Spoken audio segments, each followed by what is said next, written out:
Chamo-me Sofia Castelo, e retornei a Olinda, Pernambuco, para restaurar o sobrado da família no Quatro Cantos, fechado por 20 anos. Aceitei a tarefa mais por dever que por nostalgia. Minha filha, Isabela, enviou-me o marido, Ricardo, um arquiteto talentoso, como auxílio. Ricardo chegou no ponto de táxi, vestindo linho branco, com um sorriso cordial. Isa disse que o sobrado clama por um verdadeiro renascimento. Eu estava com um vestido laranja queimado de decote canoa e sandálias de couro trançado. O desconforto da situação era palpável. Trabalhávamos lado a lado, ele no assoalho de ipê roxo, eu nos azulejos. Ao meio-dia, café forte no pátio interno. O silêncio era nossa rotina. Certa noite, movendo um armário, o vento invadiu com o perfume de coentro e maresia. Olinda nunca esquece de se fazer sentir, ele disse, e eu ri pela primeira vez em anos. A umidade tropical e a lentidão do restauro começaram a me agradar. Uma manhã, após a chuva, a maré alta nos isolou. Jantamos pão e queijo coalho sob a luz trêmula do lampião. O restauro é um ato de amor, ele me confidenciou, restituindo memória ao que foi esquecido. Suas palavras me atingiram profundamente. Eu usava uma bata de seda sobre uma saia de seda e um soltinho de renda cor de pérola. Sentia seu olhar, atento, não invasivo. Encontramos um velho álbum da minha tia-avó. A senhora se parece com ela, ele notou, o mesmo olhar decidido. A proximidade era constante. Uma noite, fechando as janelas, ele olhou a escuridão úmida. Amanhã a maré estará ainda mais alta. Talvez fiquemos presos aqui. Seu sorriso carregava uma luz sutil. Baixei o olhar, sabendo que nada mais seria exatamente como antes. A maré subia, lenta e inevitável. A noite seguinte foi marcada pelo ruído incessante da água. O vento fazia as gelosias de madeira vibrar, e eu ouvia, de longe, o som melancólico das sirenes que anunciavam a subida perigosa da maré. Levantei-me e fui até a janela. A cidade estava imersa numa luz leitosa, os reflexos dos lampiões se confundiam com a chuva. Olinda tinha aquele aspecto suspenso que só ela possui, como se pairasse entre o mundo dos vivos e um sonho antigo. Pela manhã, a água havia subido além do degrau de entrada. Estávamos ilhados. Ricardo, com sua calma prática, usou toalhas velhas e algumas tábuas de pau-brasil soltas para conter a umidade. Não é a primeira vez que acontece, ele disse, sorrindo de forma tranquilizadora. A cidade se defende, mesmo quando parece se render. Eu apenas assenti. Naquele dia, entendi o que significa viver ali, aceitar que a água invada sua vida sem pedir licença. Ficamos confinados o dia todo. Trabalhamos até onde a luz permitiu, e depois nos sentamos na cozinha. Colocamos água para ferver para um chá de erva cidreira, e o vapor embaçava os vidros. Foi então que o silêncio se tornou mais denso. Falar parecia quebrar um equilíbrio frágil, quase sagrado. Ricardo me serviu o chá. A senhora parece à vontade aqui, ele disse, a voz baixa. Como se esta cidade lhe pertencesse. Não creio que Olinda pertença a alguém, respondi. É ela quem decide quem manter e quem deixar ir. Ele sorriu de canto. E a senhora? Ela a manteve? Tentei mudar de assunto, mas as palavras ficaram presas na minha garganta. Aquela frase havia tocado um ponto que eu não queria despertar. Olhei para fora, a chuva caía forte, e o canal parecia uma superfície cinza única, sem fronteiras. Lembrei-me de Isabela. Ela havia me escrito na noite anterior, perguntando sobre o trabalho. Respondi com poucas palavras, omitindo tanto a maré quanto a companhia do marido. Uma leve, mas persistente, sensação de culpa me atravessou. Nos dias seguintes, a cidade permaneceu envolta no silêncio da água alta. As canoas de pesca não passavam. Nós havíamos nos habituado a uma rotina lenta, café da manhã, restauro, pausas para chá ou para lidar com a umidade. Mas o tempo suspenso amplifica tudo, até os gestos mais pequenos. Quando Ricardo me entregava um pincel fino, nossos dedos se roçavam. Quando ele ria, uma risada grave e contida, o som parecia ficar em mim mais tempo que o necessário.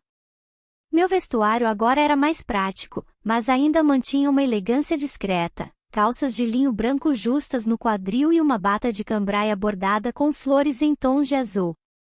Nos pés, apenas sapatilhas de lona que se ajustavam à curva do meu arco.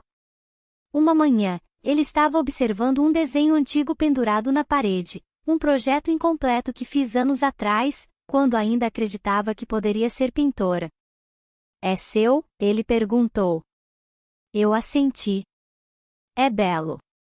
A senhora tem um olhar que capta a fragilidade das coisas. É por isso que escolhi o restauro, respondi. A fragilidade é o que mais me interessa. Ele me encarou demoradamente com uma expressão que não consegui interpretar. Penso que a fragilidade também é uma forma de força, sabe? Só quem a reconhece de verdade pode sobreviver. Aquelas palavras ficaram em mim por horas. Havia algo nele que ia além da imagem de um jovem arquiteto talentoso. Ele era reflexivo, por vezes, melancólico. Nessa tarde, ele me contou que sentia a distância crescer entre ele e Isabela, mas não sabia como preenchê-la. Eu escutei em silêncio, dividida entre o desejo de consolá-lo e o de me afastar. Eu não queria ser o refúgio de ninguém. No entanto, algo naquela confissão me tocou profundamente, como o peso de uma luva de camurça esquecida, macia e inesperada. O dia seguinte trouxe uma chuva ainda mais forte. As ruas estavam desertas. Sentei-me perto da janela com um chale de seda de cores nordestinas sobre os ombros e um caderno na mão. Ricardo estava organizando os desenhos do forro. Está escrevendo? Ele perguntou. Não. Estou tentando lembrar, respondi. Das coisas que esqueci depressa demais. E consegue? Só pela metade. Nessa tarde, conversamos longamente, não sobre nós, mas sobre tudo mais, cidades que mudam, pessoas que se perdem, sonhos que ficam pela metade. O tempo parecia dilatar-se, e pela primeira vez em anos, senti-me compreendida. Não da forma superficial das conversas cotidianas, mas naquele modo profundo e silencioso que se reconhece entre duas almas cansadas. No final da tarde, a água começou a recuar.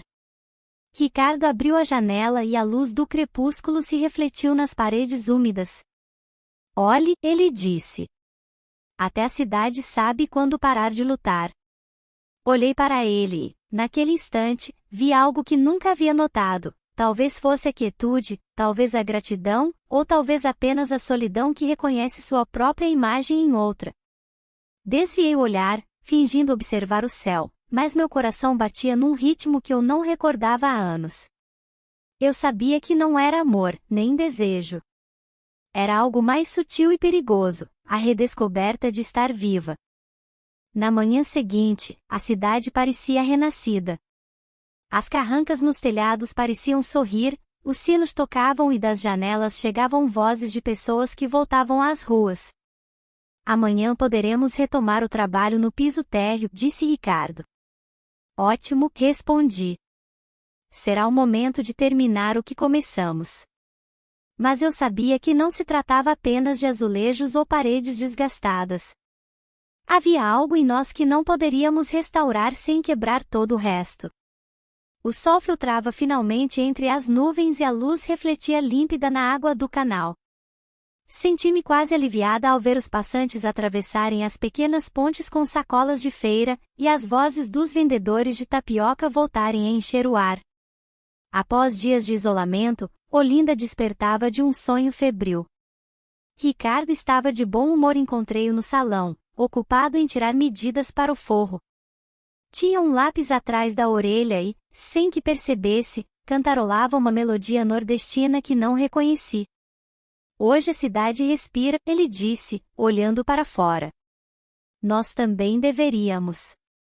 Eu sorri, sentindo-me leve pela primeira vez em dias. Preparei o café e, quando lhe o trouxe, sentou-se ao meu lado no velho sofá de vime com almofadas de chita. Sabe, ele disse, este lugar tem uma alma. É como se estivesse esperando que alguém o tocasse com respeito. É o que sempre digo dos lugares antigos, concordei. Não querem ser mudados, apenas compreendidos. Conversamos longamente sobre arquitetura e arte, sobre como a beleza pode esconder-se mesmo na ruína. Não notei o tempo passar. As horas escoavam lentas, mas plenas, como se cada palavra fosse um encaixe no mosaico que se formava entre nós. Quando olhava para ele, notava em seus olhos uma calma profunda, aquela que só se encontra em quem aprendeu a escutar. À tarde, decidimos sair. As ruelas ainda estavam úmidas, mas transitáveis. Olinda, após a chuva, tem um aroma diferente, uma mistura de pedra-sabão e sal. Caminhamos sem destino, seguindo o eco dos sinos da Sé. Às vezes falávamos, outras vezes ficávamos em silêncio. No entanto, aquele silêncio não pesava, era uma forma de entendimento mútuo, como se a própria cidade estivesse falando por nós. Paramos numa pequena ponte que dava para um canal estreito, quase escondido. A água corria lenta e as fachadas coloridas dos casarões espelhavam-se nela como num sonho. Percebe? Ricardo sussurrou. Este é um dos poucos lugares onde o tempo não é necessário. É por isso que dá medo, perguntei. Quando o tempo para, não se pode mais esconder de si mesma. Voltamos para casa tarde, quando o céu começava a tingir-se de vermelho terra. Enquanto ele preparava algo para comer, acendi o velho rádio de válvula que encontrara. Uma música samba-canção cheia de chiados preencheu a sala. Era um som quente, imperfeito, e no entanto, perfeito para aquele momento. Jantamos quase em silêncio. De vez em quando, nossos olhares se cruzavam e algo indefinido passava entre nós, como uma corrente invisível. Sentada na cama, escrevi no meu caderno: a beleza é perigosa quando você não a reconhece mais apenas fora de si.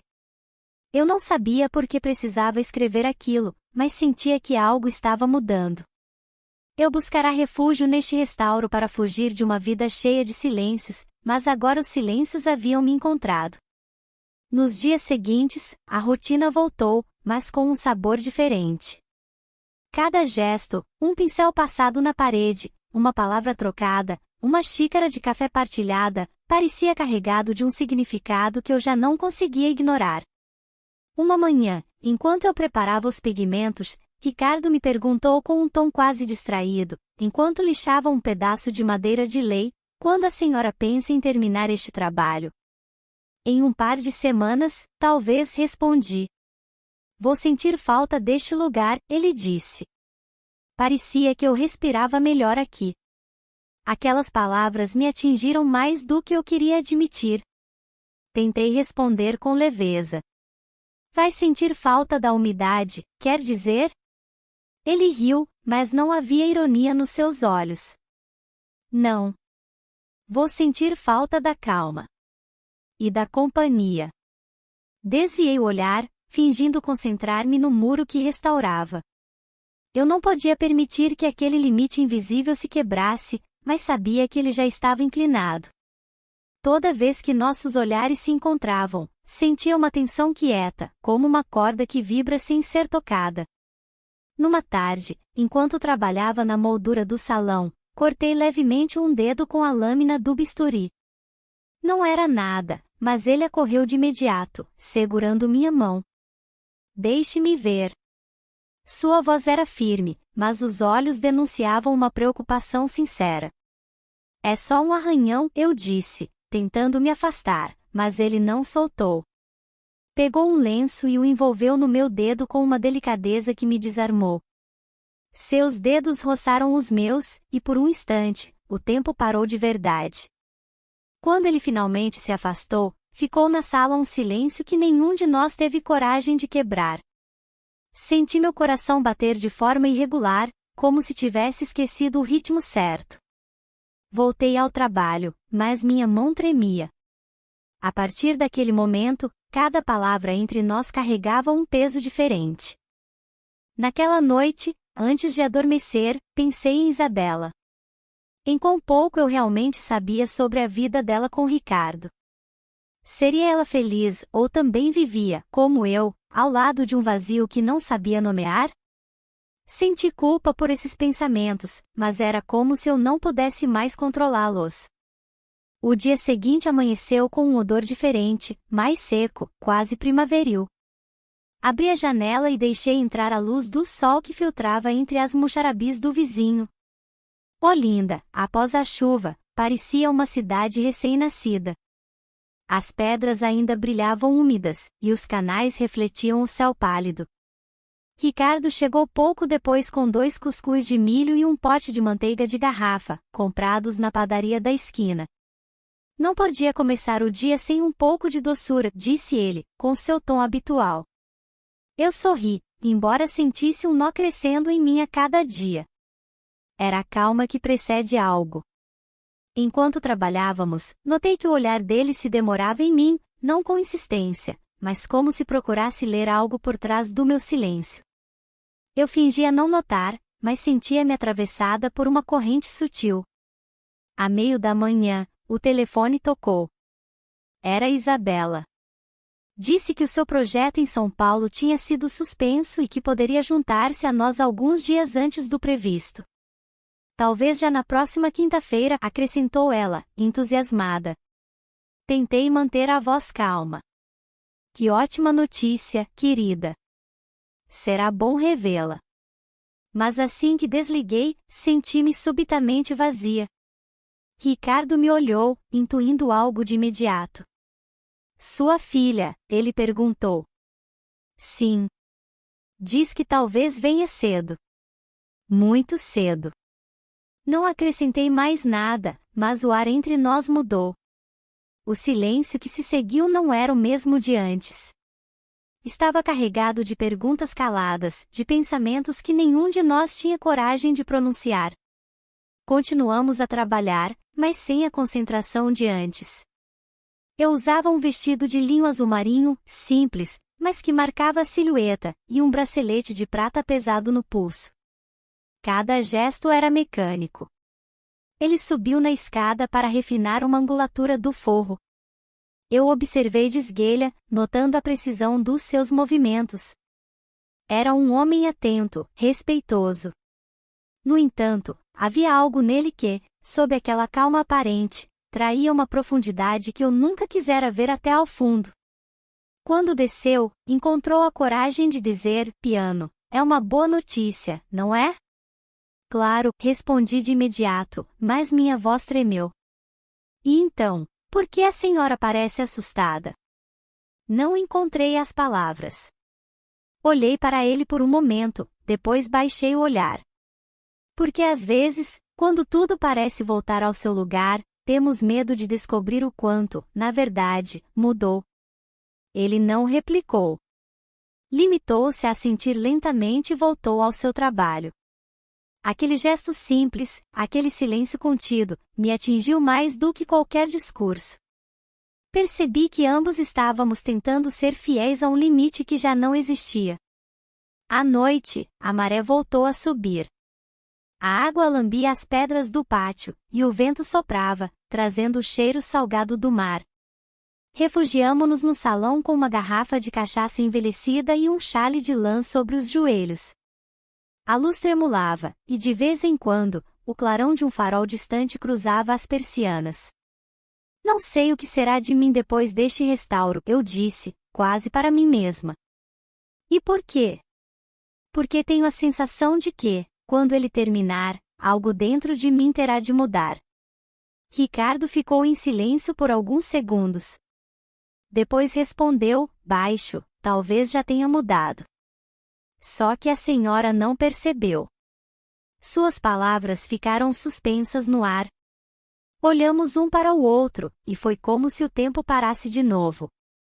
Eu senti a batida do meu coração fundir-se com o ruído da chuva. Não havia nada dito, e, no entanto, tudo era claro. Levantei-me, fingindo procurar algo na sala, mas, na verdade, só queria afastar-me daquele momento. Parei diante da janela, observando a chuva cair reta, forte, como uma cortina. Ele se aproximou piano, sem dizer uma palavra. Por um instante, encontrei-me tão perto que senti o seu hálito quente no meu pescoço. Não houve nenhum gesto impulsivo. Apenas aquela presença quente, viva, que bastava sozinha para confundir todas as fronteiras. Amanhã trabalharemos no telhado, ele disse, finalmente, quebrando o silêncio. Se a chuva parar, poderemos arrumar as telhas. Está bem, respondi, grata pela sua medida, por aquele modo discreto de trazer tudo de volta a uma frágil normalidade. Mas a noite não trouxe sossego. Virei-me na cama, pensando nas palavras da minha filha, na sua chegada iminente, e em tudo o que eu não saberia explicar. A manhã seguinte nos encontrou trabalhando no telhado, finalmente seco após dias de chuva. Lá de cima, Olinda parecia diferente, um mosaico de telhas de barro, campanários barrocos e canais que refletiam o céu. Ricardo caminhava com segurança entre as ripas, enquanto eu observava a cidade que parecia flutuar entre o vento e a luz. Olhe, ele me disse a certa altura, apontando para o horizonte onde o mar se fundia com o céu. Daqui parece que tudo pode recomeçar. Eu apenas assenti, incapaz de responder. Ele tinha razão, mas em mim crescia a consciência de que, justamente quando algo parece renascer, algo mais termina. Permanecemos ali mais tempo do que o necessário, como se temêssemos voltar para o chão e reencontrar o peso da realidade. Quando descemos, a luz do pôr do sol tingia os muros de um laranja profundo. Tudo estava calmo, mas eu sentia meu coração bater de forma irregular. Naquela noite, enquanto fechávamos as janelas, recebi uma mensagem de Isabela: reservei o voo. Chego amanhã à noite. Virei-me para Ricardo, que naquele momento estava apagando o lampião. É ela, eu disse, simplesmente. Amanhã estará aqui. Ele anuiu, mas vi uma sombra em seus olhos. Então, amanhã será um dia diferente. Ficamos parados, um de frente para o outro, em silêncio. Não havia nada a acrescentar, apenas a consciência de que, a partir daquele momento, tudo teria um antes e um depois. E dentro de mim, no silêncio mais absoluto, entendi que a linha entre o carinho e o amor, entre a culpa e a compreensão, havia se tornado invisível. O dia da chegada de Isabela começou de forma estranha, como se a cidade soubesse da mudança iminente. O céu estava encoberto, não pela chuva pesada, mas por uma neblina sutil que tornava cada som mais distante. Acordei muito cedo. A casa estava silenciosa. Preparei o café lentamente. Ricardo me encontrou na cozinha. Dormiu? Ele perguntou, com a voz baixa. Não muito. O suficiente para entender que hoje não será um dia como os outros. Não precisávamos de mais palavras. Sabíamos que a chegada de Isabela traria a vida de volta à sua forma habitual. A realidade se poria em ordem, e nós teríamos de fazer o mesmo. Mas o que havia sido sentido não poderia mais ser apagado. Passamos a manhã arrumando as últimas coisas. Eu estava com uma saia de seda escura, justa, e uma blusa de renda preta que, embora modesta, permitia ver a linha elegante do pescoço e a suavidade da minha pele, um visual que misturava a formalidade de uma restauradora com a fragilidade de uma mulher. À meio da tarde, ele parou junto a mim no terraço, olhando o mar. Elisa, ele disse, ele me chamou de Elisa, o nome da protagonista da história original, um lapso que mostrava sua distração ou talvez um desejo de regressão, mas rapidamente corrigiu-se, Sofia. Quando Isabela estiver aqui, tudo voltará a ser como antes. Certo? Não respondi de imediato. Olhei o céu que começava a tingir-se de cinza. Sim, eu disse, por fim. Voltará a ser como era. Ele balançou a cabeça lentamente. Eu não creio que se possa voltar atrás. Não de verdade. Ficamos em silêncio. Não queria ter causado sofrimento à senhora. Não causou, eu menti. Apenas nos lembramos de que a vida ainda pode nos tocar. E isso não é mal. Mas agora, temos de deixá-la ir. Ele moveu os lábios para responder, mas não saiu som. Depois, deu um passo atrás e me dirigiu um último olhar carregado de melancolia. Amanhã voltarei a São Paulo para uma reunião. Anuí. Talvez seja o melhor. Não havia mais nada a dizer. Isabela chegou, já estava escuro.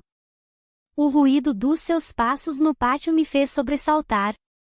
Abri a porta e a vi. Abraçou-me com calor, mamãe. A casa está lindíssima, nunca a imaginei assim. Ricardo chegou logo atrás, carregando as malas. Os seus olhares se cruzaram brevemente, e naquele instante, vi tudo, a normalidade que ambos procuravam e a tensão invisível que só eu sentia. O jantar foi tranquilo. Isabela estava entusiasmada, cheia de energia, falando dos seus projetos. Eu sorria, mas a minha mente estava indiciada. Evitava o olhar de Ricardo, mas sentia sua presença como uma chama discreta que não se apagava. Mais tarde, subimos ao telhado, onde havíamos falado sobre recomeços. Ricardo estava lá. Não esperava encontrá-lo, eu disse. Não conseguia dormir. Precisava ver a cidade uma última vez assim. Olhamo-nos longamente, sem palavras. Naquele silêncio, entre o ruído do vento e a água que se movia sob nós, entendi que aquele instante ficaria gravado para sempre. Na manhã seguinte, Ricardo despediu-se de nós com um sorriso cortês, quase formal.